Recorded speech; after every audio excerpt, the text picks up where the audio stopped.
வணக்கம். இந்த தொகுப்பில் நாம் பணம் சுரந்து கொண்டே இருக்க சித்தர்கள் கையாண்ட முறையை பற்றி இந்த தொகுப்பில் நாம் பார்ப்போம். அம்மன் பச்சரிசி வேரையும் நாயுருவி வேரையும் வளர்பிறை ஞாயிற்றுக்கிழமை அன்று நாம் சூரியோதயத்திற்கு முன்பாக இந்த 2 செடிகளின் கிழக்கு போகும் வேரினை காப்பு கட்டி பூஜை செய்து சாபம் நிவர்த்தி மந்திரத்தை சொல்லி நாம் கொண்டு வர வேண்டும். பின்பு இதனை ஒரு சுரக்காயை எடுத்து அதில் சிறிய ஓட்டை போட்டு இந்த 2 வேரையையும் ஒன்றாக சேர்த்து சுரக்குவடையில் வைத்துவிட வேண்டும். வீடு அல்லது தொழில் செய்யும் இடங்களில் தென்மேற்கு மூலையில் வைத்தால் பணம் சுரந்து கொண்டே இருக்கும்.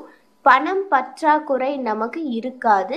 இது சித்தர்கள் கையாண்ட ஒரு தாந்திரிக எளிய முறையாகும். நன்றி.